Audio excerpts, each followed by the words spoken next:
네, 시청자 여러분 안녕하십니까. 출발 마케돈 예민수입니다. 목요일입니다. 어제는 주가가 모처럼 좀 시원하게 올라줬는데요. 남북 정상회담을 이제 일주일 앞둔 상황에서 한반도에 대한 리스크가 감소할 것이라는 것이 기대감이었습니다. 외국인들도 현선물을 동시에 사면서 코스피를 큰 폭으로 끌어올렸습니다.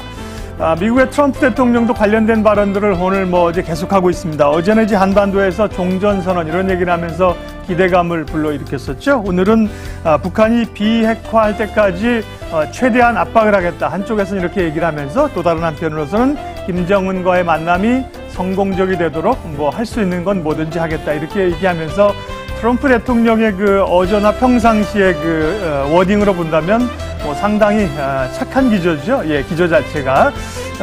그래서 어쨌든 이제 외국인들의 선물 움직임을 계속 주목하고 있었는데 외국인들 움직임이 어제 좀 들어왔습니다. 연속성을 띌 수 있을지 체크를 해봐야 되겠고요. 예, 우리 어제 야간 선물은 0.16% 소폭 올랐고 미증시가 혼조권이었습니다. 전날은 강하게 올랐는데 어제는 다우가 조금 밀렸고요. 0.16%, 나스닥은 다우 밀린 것만큼 조금 올랐습니다.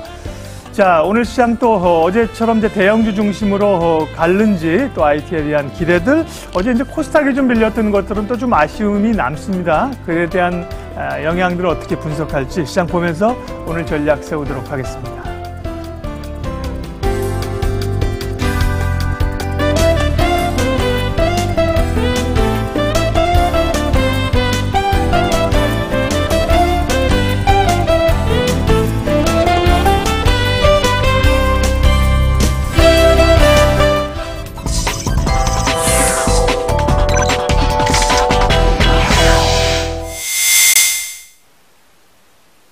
네, 첫 코너 장영혁의 마켓 시그널입니다. 한국투자증권 이프렌즈예요. 장영혁 팀장님 오셨습니다. 어서 오십시오. 네, 안녕하세요. 예, 제일 주목하고 있는 것이 외국인들의 움직임, 특별히 선물이잖아요. 네. 예, 그런데 어제는 현선물 좀 매수가 들어왔습니다. 네, 사실 그 전전날이었나요? 선물 시장에서 5천억 들이부은 날도 시장이 빠지지 않았을 때, 그때 거의 다 온 거 아닙니까? 라는 부분 말씀을 드렸었는데요. 드디어 어제 외국인 선물이 4천억대 반응이 나왔습니다. 장중에는 6천억 이상 반응이 들어왔었고요. 어제 의미 있는 이 수급상의 변화를 보여줬으니까 말씀 주셨던 것처럼 오늘 시장에서 원하는 거 딱 하나죠. 이제는 연속성. 어제 4천억대 들어갔으니까 적지 않은 수량이었잖아요. 오늘도 의미 있는 수준의 선물 매수 연속성을 한번 기대해 보도록 하겠습니다.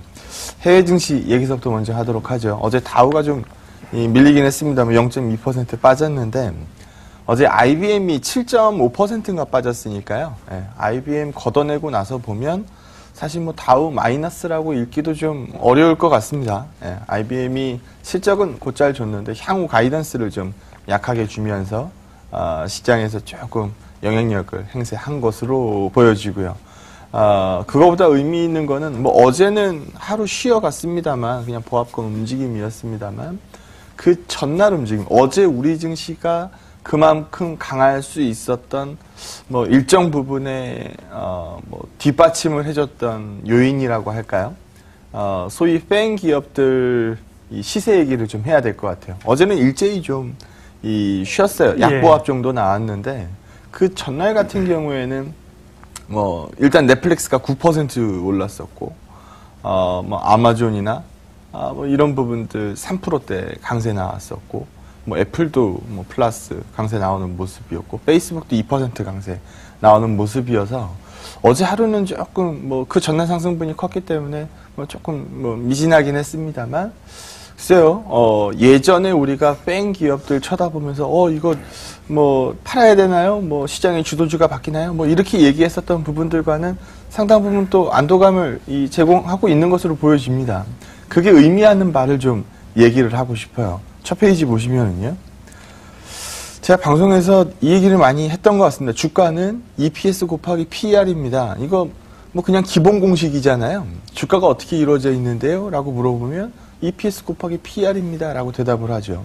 그럼 주가가 올라가는 데는 두 가지 방법이 있다는 거예요. EPS가 올라가든지 PER 값이 올라가든지. 물론 둘 다 올라가면 주가는 많이 올라갑니다.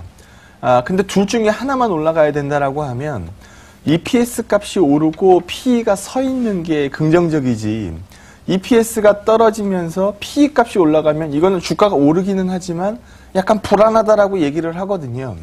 근데 그런 측면에서 이 그림을 한번 읽어보시면 살아있는 EPS 값에 시장이 하도 빠지다 보니까 뭐가 빠지는 거예요? 멀티플, PE 값이 빠지는 거예요. 그러니까 방송에 나와가지고 제가 사야 됩니다. EPS가 꺾이지 않아서 금리 때문에 이 사단이 나고 있는 거라면 사야 됩니다. 라는 얘기를 많이 했었죠. 물론 그때 금리 이후에 무역 분쟁 노이즈가 없었다라고 한다면 적중했겠죠. 근데 뒤이어서 뭐 가장 피하고 싶었던 뉴스였던 무역 분쟁 이 이슈가 터지면서 뭐 추가적으로 시장이 좀 흔들리긴 했습니다만, EPS 값이 꺾이지 않은 멀티값 하락으로 인한 주가 하락은 뭐 큰 우려를 안긴다라고 볼 수는 없습니다. 이전의 모습을 보게 되면 올 1월까지였죠. 그때 우리가 농담 삼아서 죽기 전에 이런 장 또 올까라는 얘기를 주고받았었던 그 시점인데요. 특히 1월 달에 뭐 수익률 값이 일단 다 플러스 값입니다. 그리고 EPS 기여도 계속 플러스 값이고요. 멀티플 기여도 뭐 플러스 값으로 나오고 있습니다. 그럼 주가 당연히 좋죠. 그 다음을 한번 보시면 EPS 값은 살아있지만 멀티 값, 이 PE 값이 빠지면서 주가 수익률이 마이너스를 찍더라. 소위 우리가 뭐 주도주라고 얘기했었던 뭐 뺑이라고 불렀었던 그 기업들 멀티플이 낮지 않았었기 때문에 이 멀티플 부담을 빠르게 좀 녹여가고 있었던 상황입니다. 그때 제가 방송에서 이런 얘기를 했어요. 차라리 실적 뚜껑을 빨리 열었으면 좋겠다. 그럼 실적 뚜껑을 딱 열었을 때 너무 과하게 빠졌구나 라는 부분을 증명하면 반등할 거 아니냐. 그게 넷플릭스 전전일이죠. 전전일의 9%대 상승으로 나왔다라고 보시면 됩니다. 그럼 이제 뺑 기업의 실적 1번 타자가 소위 첫 타석 홈런을 때린 거예요. 그러면 다음 타선이 궁금해지겠죠. 그래서 넷플릭스는 실적이 나왔고 알파벳이 23일에 실적을 발표하고요. 아마존이 26일, 애플이 5월 1일, 그리고 페이스북이 5월 2일 실적 발표를 앞두고 있습니다. 뺑 타선이니까요. 이쪽에서 실적을 얼마만큼 증명하느냐라는 부분 관심 많이 가질 것 같고요. 넷플릭스 얘기를 조금 더 해보도록 하죠.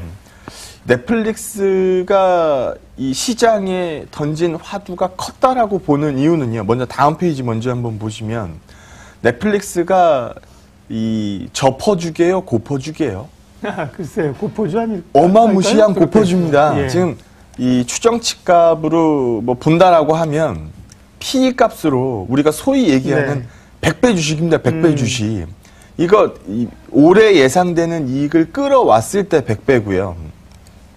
작년 이 실적 기준의 멀티 값은 143배 나옵니다.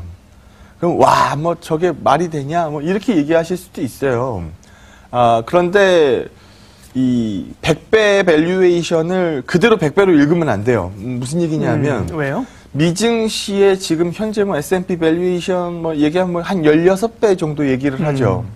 우리 지금 시장의 PE 값은 한 8배 정도 얘기를 합니다. 더블 밸류에이션이에요. 그러면 이쪽에 100배 밸류에이션이면 우리 기준의 100배 밸류에이션이라고 읽어서는 안 되죠. 한 50배 밸류에이션 정도로 읽으시면 될 것 같습니다. 시장의 레벨을 같이 봐줘야 된다. 그렇죠. 시장 레벨을 좀 감안해줘야 되는 거고 우리 시장에서도 소위 잘 나간다라고 하는 애들 50배 밸류에이션 받는 친구들이 있어요. 그리고 소위 예전에 화장품 잘 나간다라고 할 때 화장품 밸류에이션 50배 이상 줬잖아요.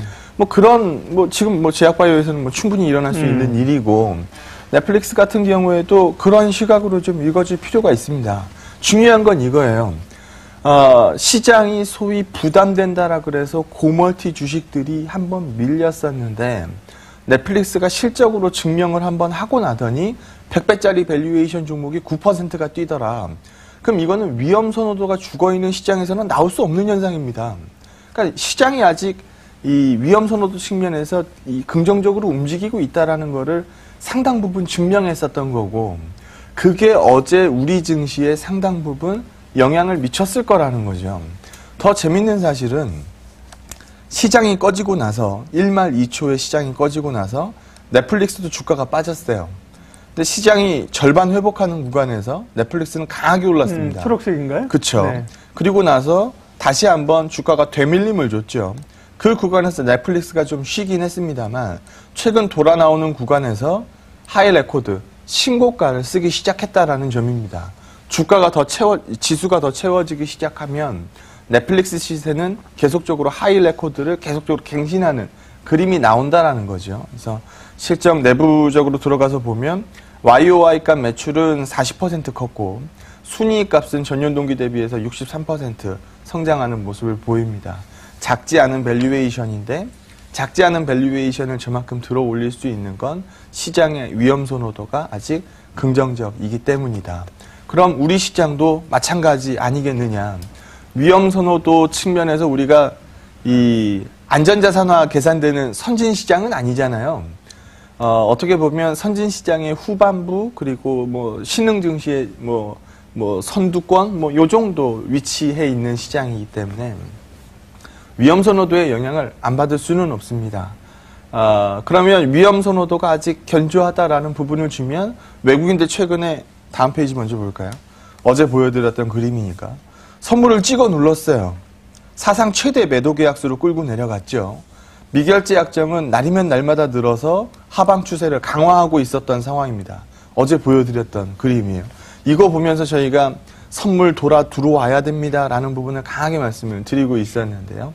위험 선호도 긍정적이라고 한다면 충분히 돌 수 있다라는 거죠. 그래서 어제 돌아선 부분이 상당 부분 존재하는 거고 사대주의적 발상이 아니고 시장에서 늘 있었던 얘기입니다. 외국인이 사면 시장 올라갑니다. 외국인이 쉬면 시장 빠지고요. 외국인이 다시 사줘야 시장이 올라가고요. 외국인이 쉬면 빠지고 사면 뛰고 쉬면 빠지는 그림이 우리 대한민국 시장입니다. 어제 외국인 수급 상당히 긍정적으로 현선물 정말 간만에 현선물 양매수가 긍정적으로 들어갔거든요. 그래서 어제 양매수 1위 종목이 삼성전자였던 점을 또 기억해 보신다라고 하면 시장값과 그러니까 선물과 시장값 삼성전자가 동행을 보인다라는 점을 감안했을 때 지수 긍정적으로 기대감 유지할 만하다라는 부분 말씀드리도록 하겠습니다.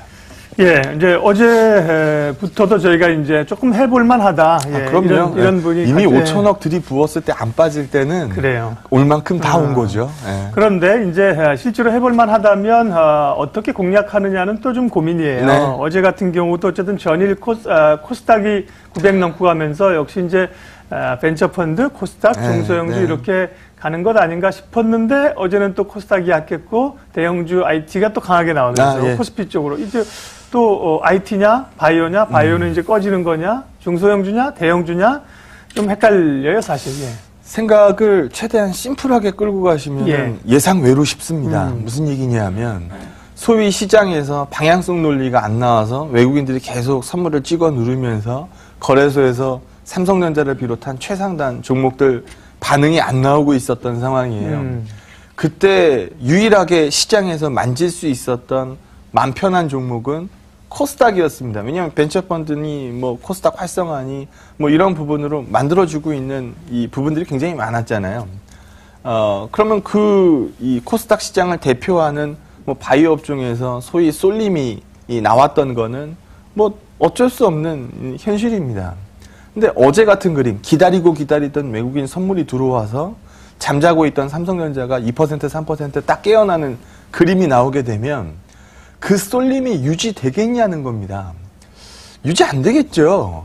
한쪽이 크게 비어서 한쪽으로 크게 몰렸던 그림이라면 눌려 있었던 쪽에서 바운드가 크게 나올 때 상대편의 쏠림이 그대로 유지된다라고 보기 어렵죠. 그렇죠. 에너지가. 그럼요. 예. 시장의 유동성이 무한하지 않는 이상 시장의 유동성은 유한하기 때문에 한쪽에서 강하게 바운드를 튀기 시작하면 쏘고 있던 쪽의 자금은 분산되기 마련이거든요.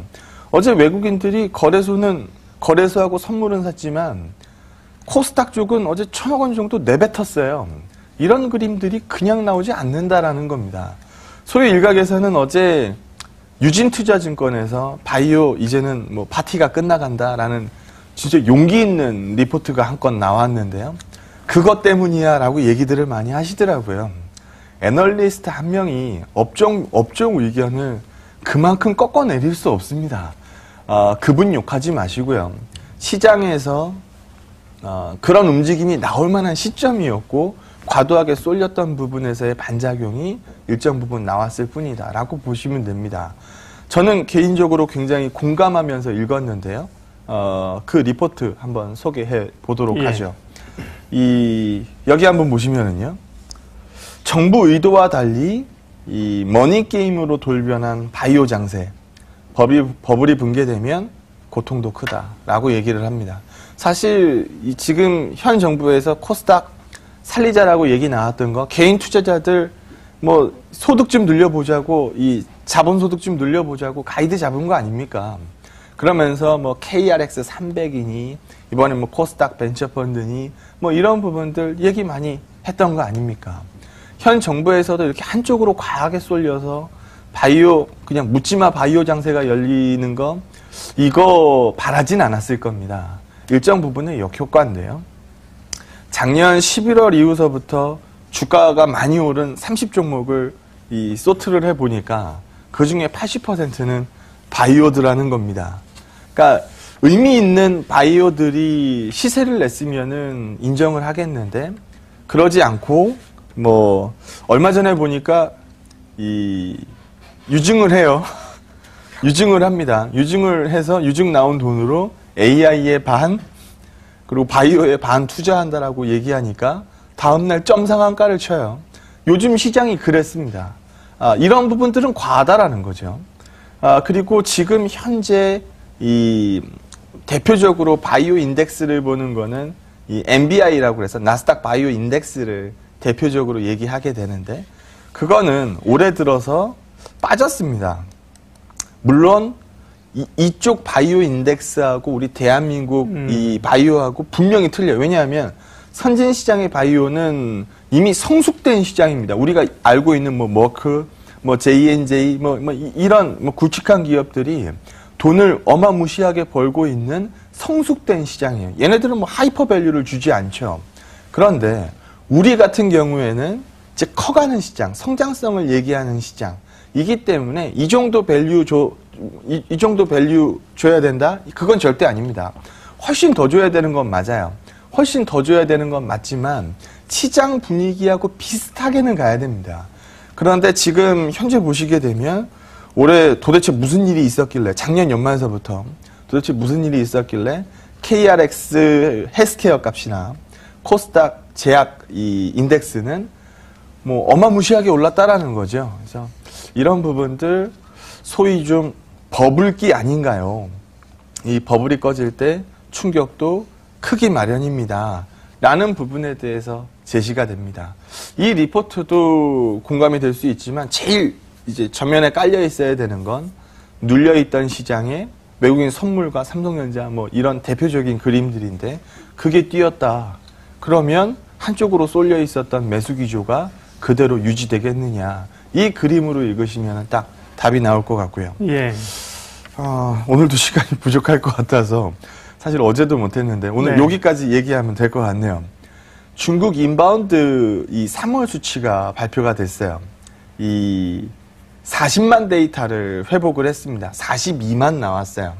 일단 뭐 물컵에 물이 이제 반 차 있는 경우, 반이나 있네 라고 읽을 수도 있고 반밖에 없네 라고 읽을 수도 있으니까 팩트는 뭐 물컵에 물이 반이 있는 거죠. 그러면 이 뉴스의 팩트는 42만 명이라는 겁니다. 근데 긍정적으로 물컵에 물이 반이나 있네 라고 읽는 부분으로 소개를 하면 우리가 1년여 만에 40만 데이터를 회복을 했다. YOY 값으로 13.3% 증가했다. 라는 부분은 물컵에 물이 반이나 있네 라고 읽을 수 있는 대목입니다. 근데 물컵에 물이 반밖에 없네 라고 읽는 것들은 이미 시장에서 기대치가 이거 이상이었다라는 겁니다.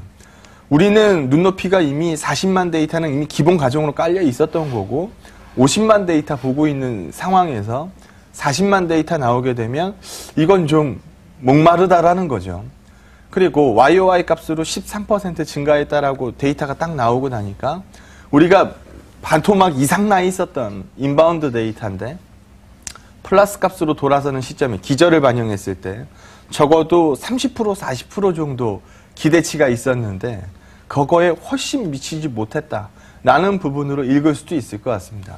팩트는 40만을 넘기 시작했다라는 점이고 종목들의 반응은 그 이상을 반영을 하고 있었다라는 거죠. 그래서 많은 분들이 왜 중국 인바운드 YOY 13% 데이터 나왔는데 왜 화장품 안 올라요? 뭐 이런 얘기들을 많이 하시더라고요.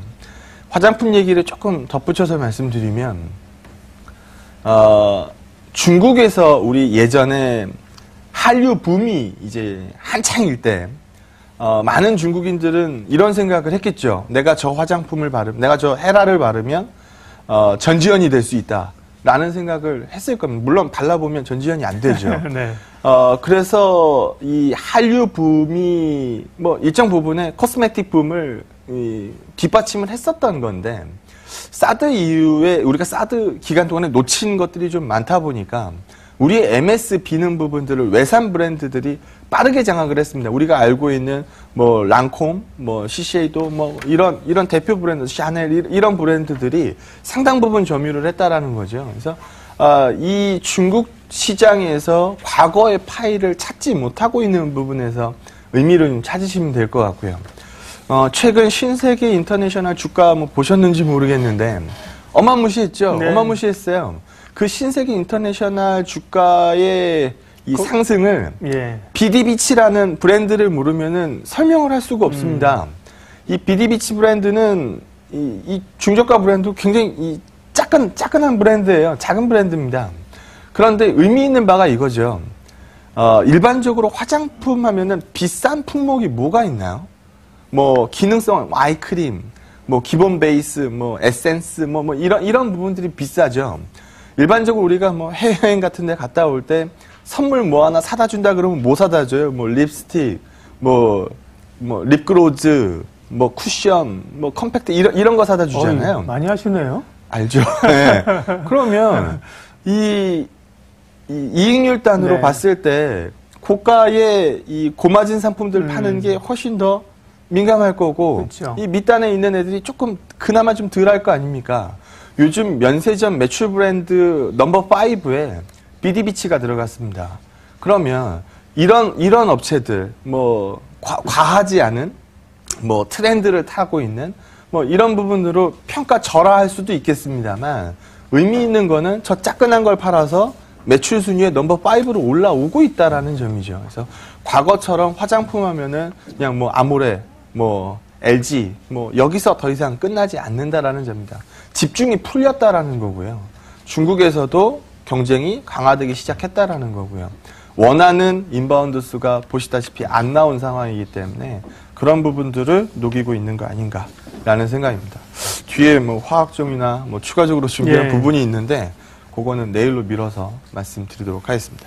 바이오의 코스닥에 있었던 쏠림 현상이 이제는 외국인들 매수로 인해서 다시 대형주 쪽으로 좀 갈 수 있다. 그 가운데 이제 대표적으로 오늘 중국 관련된 이야기, 인바운드 관련 얘기했고 정유나 화학주는 준비하고 계신데 오늘 얘기 못했고요. 네. 그런데 다만 이제 코스닥은 사실은 철저히 수급에 의해서 가는데 그럼요. 네. KLX 300은 좀 기대감을 못 미쳤지만 사실 그 벤처 펀드 같은 경우는 꽤 많이 들어왔는데 그분들이 그렇다고 해서 갑자기 뭐 삼성전자 사진 않을 거 아닙니까? 그 말씀을 드려야 돼요.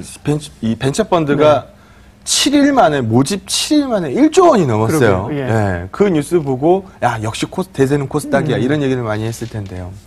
우리가 공모로 들어온 게 많을까요? 3호로 들어온 게 많을까요? 3호가 많다는 거죠? 3호가 훨씬 많습니다. 3호는 운영 룰에 있어서 공모보다는 훨씬 더 자유롭죠.